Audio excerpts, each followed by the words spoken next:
Shema Yashala Yahweh Allah Hayanawa Shema Yahweh Yahweh Allah Hayanawa Yahweh Achad Shema Yashala Yahweh Allah Hayanawa Yahweh Achad Bracket Yahweh, Bracket Yahweh Shai, Bracket Yahweh, Bracket Yahweh Shai, Bracket Yahweh, Bracket Yahweh Shai, Bahashar Hahakodash. I want to give double honors to our elder apostles and elder bishops of Great Millstone as well as peace and blessings, health and wellness to the house of David the elect. Those are high spirit and lawyer. And today I want to go into a topic. Entitled The Story of Pompeii. So I recently went to an exhibit, all right, that detailed the events, all right, leading to Pompeii's demise. What is Pompeii? It's a city. It was a city that was a part of the Roman Empire, and it started out as a small fishing town, man. It's a small fishing village full of fishermen, all right, but they eventually were eventually was subject to the rulership of the Romans and basically received the benefits of being under the Roman Empire. All right, in short. Okay, you can do your own research to get more details. Okay, but Pompeii was basically a village, a town, a city, all right, in which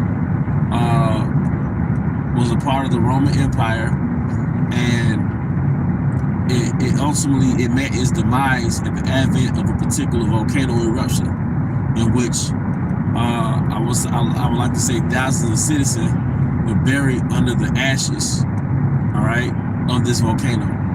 In which you can look up the exhibit, you can look up the town, all right. People actually go to the particular village or city of Pompeii, and you will see underground ruins, all right.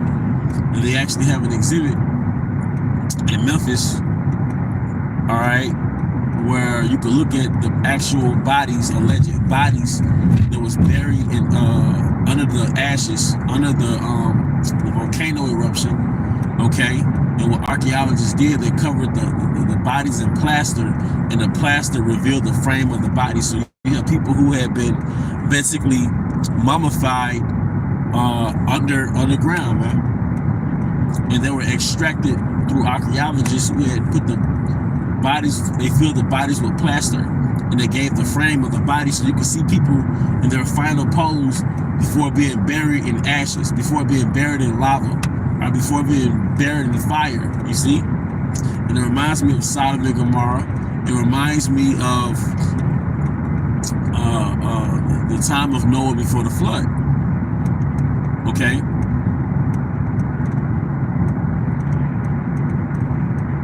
If you look at the documentary Noah Before the Flood, which is a very well done documentary, it shows you that a lot of these animals, it's a blur now, this has been a while since I watched it, but a lot of these animals were in their final pose before they got flooded. That was in a particular pose. And if you look at the citizens of Pompeii, all right, and I'm going to do a screen lesson so you can see the actual pictures. And you can look up the pictures on YouTube, but it's actually citizens in their final pose before they got buried in ash and lava, you see? All right? And it reminds me of Lot's wife. Scripture says, remember Lot's wife. But when she got destroyed, she turned to a pillar of salt. But she was in a particular pose, you know, or a particular stance. Nonetheless, she was standing still. So it wasn't like she was decimated and she just disappeared. She was in her final pose of looking back. All right? They had become a pillar of salt, a standing pillar. One thing we know about a pillar is that it stands. So we don't know the details of how it looked, but we know that it was a standing pillar of her corpse. Or same thing with the citizens of Pompeii. All right. They have a city full of citizens who have their final pose being on display before they were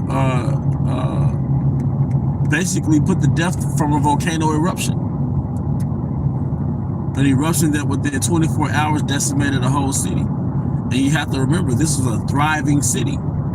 When it had become a subject under the Roman Empire, it opened them up to different trade routes, and thus through the trade routes, it allowed the citizens to thrive. So there was an elite class of people within Pompeii, as well as, you know, slaves who could ultimately, eventually earn their freedom. And also within the city of Pompeii, you had gladiator games. All right, you had erotic. They had their version of pornography back then. All right. It was a very erotic state. They had a lot of phallic symbols, all right, erected, no pun intended, a lot of phallic symbols erected throughout the city of Pompeii, all right? They had a lot of things that we have in America, restaurants, bars, all right?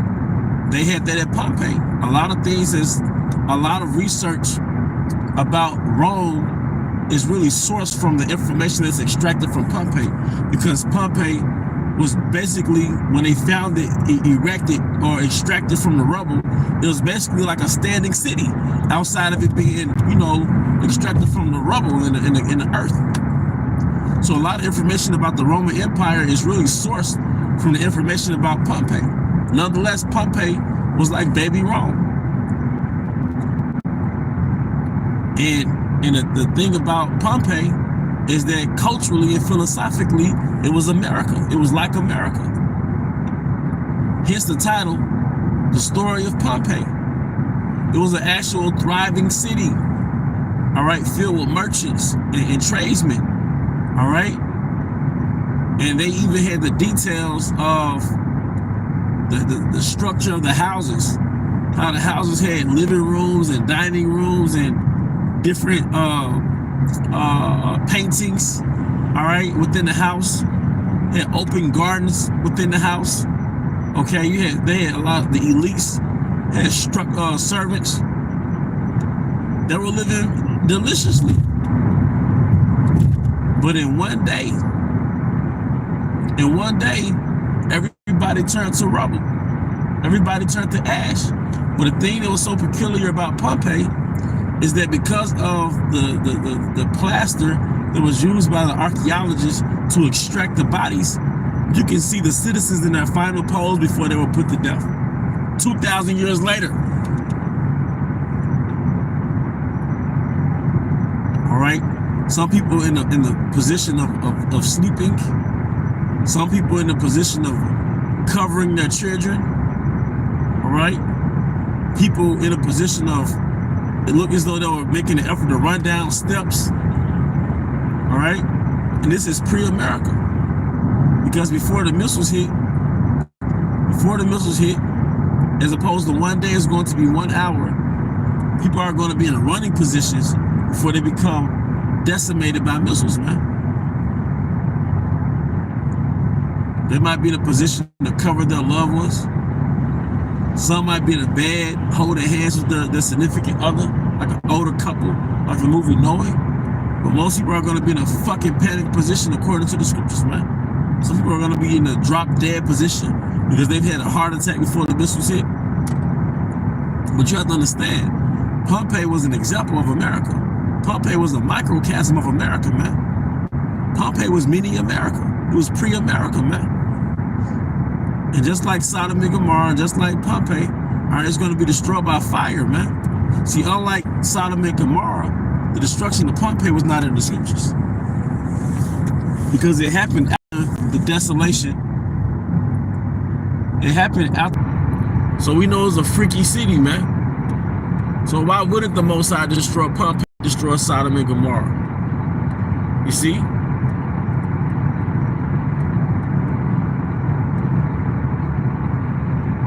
So I'm saying all that to illustrate that this was ancient America. This is archaic America in nature. Okay? It was very archaic in nature, man. But there's only one nation of people, well, multiple nations, but there's one key nation of people that really embody this nature, and it's Esau Edom. He's that Grecian, he's that Roman, he's that boy lover, he's that freak, he's that erotic, beast, that nympho, that deviant, you know, the inordinate man. All right.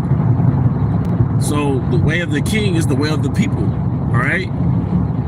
So if the ruler of the land is a weirdo, is freaky and a deviant and debaucherous, all right, the nature of the people is going to reflect his mindset. The behavior of the people is going to reflect his mindset, as it says in Psalm 12.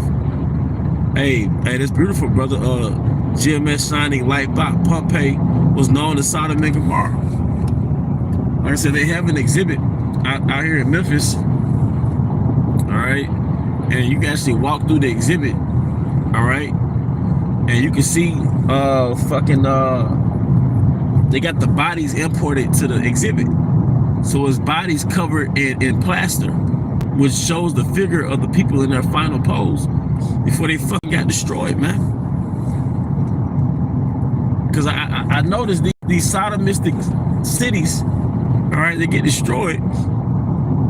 It's like filth to the Most High. It's like he's in hell in a dead corpse. It's like, nah, he's like, burn that shit, man. He says Pompeii was known as Sodom and Gomorrah 2.0. Man, I gotta do more research on Pompeii. I need to. Popped up in my phone.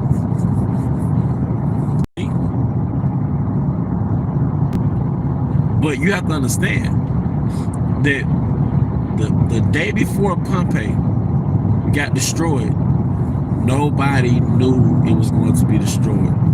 And what does it say in the scriptures? As were the days of Noah, they were drinking, marrying.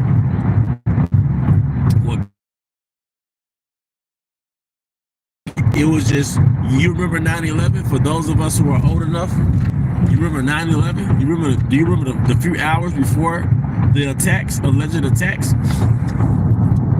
All right, it was a normal fucking day. And I think for most of America, it was a sunny day. It was a sunny day. At least I remember it being a sunny day, a normal fucking day, man. And bam, bam, the attacks. People hanging out the windows, being forced to jump because they stay in the building, they're gonna burn to death. But if they jump, they're gonna fall to their demise. And the corpse, the people's falling so intensely that they were falling it, I believe, at 150 miles per hour to the ground. So a lot of firefighters died because a corpse would fall on them. They fell at them at 150 miles an hour. So imagine a 200-pound body falling on you at 150 miles an hour from so many hundred feet in the air, man. Come on, man. All right? But you have to understand, before the missiles hit, it's going to be a Make America Great Again, because it's going to, the scriptures say when they should say peace and safety. So there are going to be false flag attacks, and there are going to be martial law and things of that nature. But there's going to be a direction of normalcy, all right, for the country, as though they've prepared the country from these future events that's supposed to take place. Because like I said, the scripture says when they should say peace and safety, sudden destructions will come. So the day before Pompeii was destroyed, they had their normalcy. They had that normalcy, and they even showed you in the illustration like a simulation of Pompeii being destroyed. When a volcano erupted, it shot down brimstone from the volcano. It was as though it shot down brimstone. So it was like how Sodom and Gomorrah got destroyed. It was as though brimstone was coming from the sky. All right. The scripture says in Sirach, see, they want you to think that this was just a phenomenal, some phenomena that just happened. No, the scripture says in Sirach there be spirits that are created for vengeance. So one of the spirits that are created for vengeance is fire. One of the spirits that are created for vengeance is fire.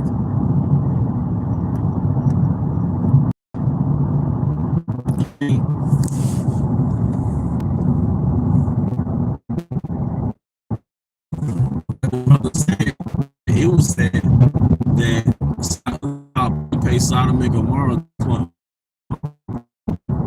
This is any world where Esau creates a habitation.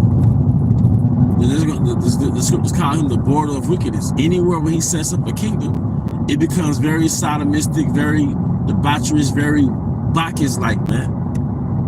All right, whether it was the Grecian Empire, the Roman Empire, and they get in Pompeii, it was said they got a lot of their culture from Greece.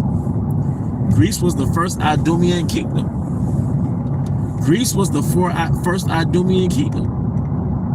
In the book of Daniel, Greece was referred to as one of the beasts, the four beasts, because they're called beasts because these are heathen that came into power. All right, lawless heathen that came into power. You see, the story of Pompeii.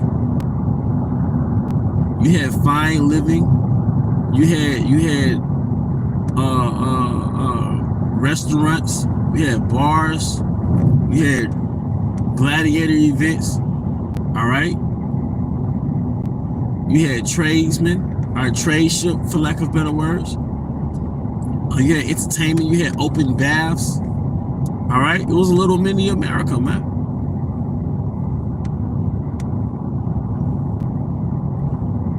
You know? It was a mini fucking America, man.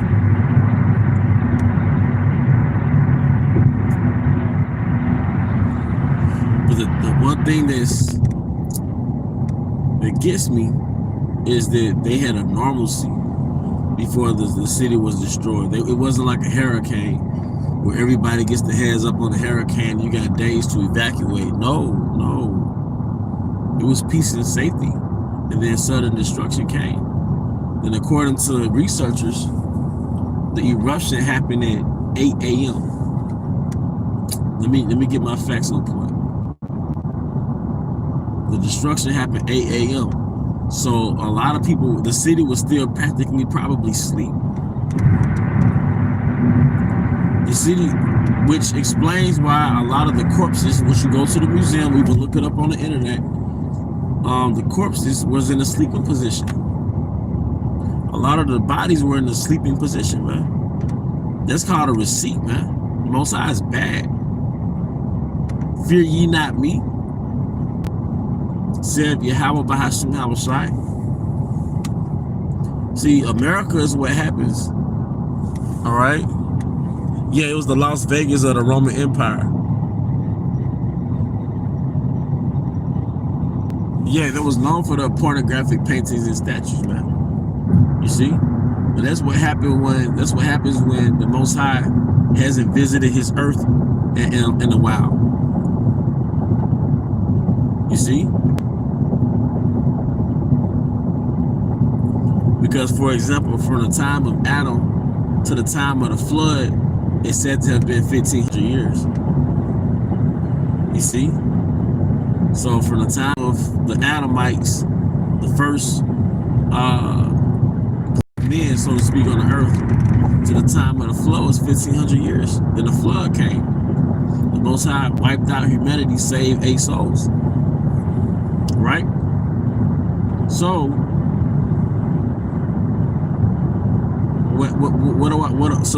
it was a 1,500 years, all right, of before the Most High revisited his creation, roughly. Okay. But I noticed when there's an extended time when the Most High doesn't do great events, people regress to their lower nature. They start living after the flesh.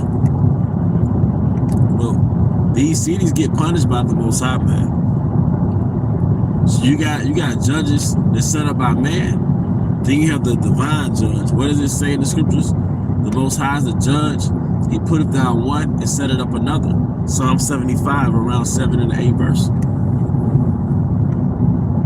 Once again, the story of Pompeii is so unique because the bodies are still there. The city is practically still there. The Most High left receipts. Fear ye not me. You know? And that's real spill, man. That's real talk. Fear ye not me. But, hey, that's the story of Pompeii. I encourage brothers and sisters to, you know, look up a few pictures of Pompeii, maybe watch some of the documentary, man. All right, because Pompeii is an example of what America's going to be. It's going to be ashes, except you're not going to see bodies that you could extract. You know, you're not going to see bodies that can be pulled from the soil, man. It's going to be a freaking desert.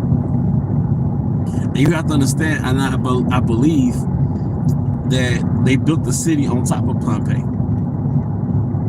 It's like when the Most High destroys a city, it's as though the city never existed, man. Don't you understand that the 5 cities of Sodom and Gomorrah, that was like Las Vegas, Memphis, New Orleans, San Francisco, and Atlanta? That was like those cities. But it's as though the Most High destroyed those cities, man. Isn't that something?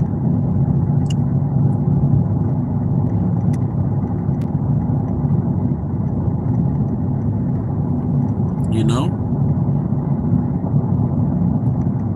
That's why the prophets refer to Babylon as thou that are given to pleasures. Who is she that's given to pleasures? America. She's given to gluttony. She's given to drunkenness. She's given to lust. She's given to covetous. You're given to it, man. You know? And then one thing about America, it had the average slave has privileges. What do I mean by that? The average slave has an indoor restroom. The average citizen in America has an indoor restroom, has an electronic stove, electronic refrigerator. That's a first, not only a first world privilege, it's really king shit right there, man. The average citizen can get Uber Eats, go through a fast food line. You can watch gladiator games. It's like, brothers, you can watch gladiator games for your flat screen. You see?